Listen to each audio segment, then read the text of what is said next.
আজকে আমরা বালুরঘাট থেকে এসছি মাহাতো বোর্ডিংয়ের জমিটা দেখার জন্য এখানে জাবারিপুর মাঠে। তো এসে আমাদের মাহাতো বোর্ডিংয়ের সম্পাদক মৃণালকান্তি মহাশয় আছেন। তো জমিটা আমরা সরেজমিনে দেখলাম আর কি, পরীক্ষা করে।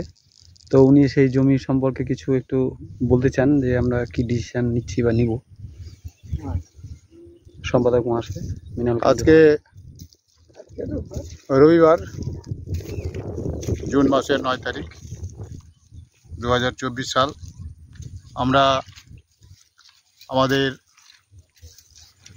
মাহাতো বোর্ডিং বালুরঘাট চক ভবানীতে যে আছে সেই বোর্ডিংয়ের পক্ষ থেকে আমাদের সমাজের বিশিষ্ট জনেরা ক্ষিতীশ মাহাতো, বাবুলাল মাহাতো, জ্যোতিষ মাহাতো, নির্মল মাহাতো, নরেন মাহাতো সহ আমি এই জমিতে দাঁড়িয়ে থেকে গোপেশ মাহাতো গোটা জমি পরিদর্শন করলাম। 5 একর 26 শতক জমি, বিশাল প্লট, বড় মাপের, প্রায় 10-10.5 বিঘা জমি। এই জমি এতদিন থেকে যারা চাষবাস করছে, এই জমিতে পদার্পণ করে আমরা যা বুঝতে পারলাম, আমরা উপযুক্ত ফসল পাচ্ছি না। দীর্ঘদিন থেকে যারা চাষ করছে, বর্গাদার যারা, তারা আমাদের ঠকিয়ে আসছে, আমাদের প্রতিষ্ঠানকে ঠকিয়ে আসছে, সমাজের সঙ্গে তারা প্রতারণা করছে। আমরা এখন হাড়ে হাড়ে টের পাচ্ছি। জমিতে নেমে আমরা বুঝতে পারলাম। আমরা সিদ্ধান্ত নিয়েছি যে আমাদের এই জমি যাদের নামে রেকর্ড নাই, কিছু অবৈধভাবে চাষবাস করছে, যারা আমাদেরকে এখন ফসল দিতে গড়িমসি করছে, আমরা সেই জমিগুলো নিজেদের হেফাজতে নেওয়ার জন্য চেষ্টা করব। আমরা সেই জন্য আলোচনায় বসবো। আলোচনায় বসে আমরা সিদ্ধান্ত নিব যে কি করে আমাদের এই বোর্ডিংয়ের নামে যে সম্পত্তি দেওয়া আছে, সেই সম্পত্তিটা আমরা নিজেদের হেফাজতে নিয়ে পুনরুদ্ধার করে আমরা নিজেরা চাষবাস করে আমাদের বোর্ডিংয়ের তথা প্রতিষ্ঠানটার কি করে উন্নতি করা যায়, সে চেষ্টা আমরা সকলে মিলে করব।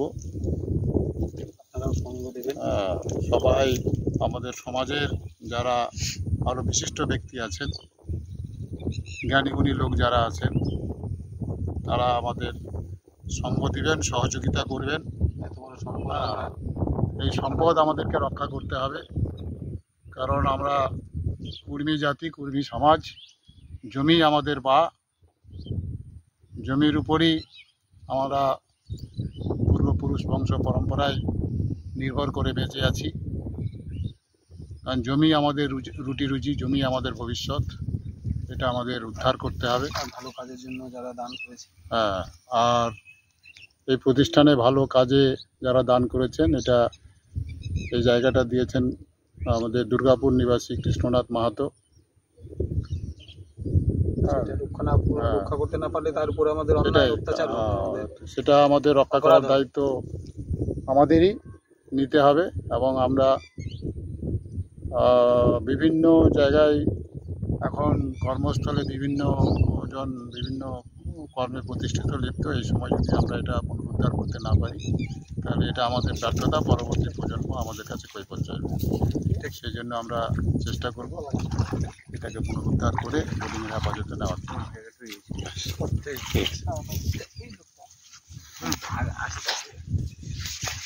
চলো।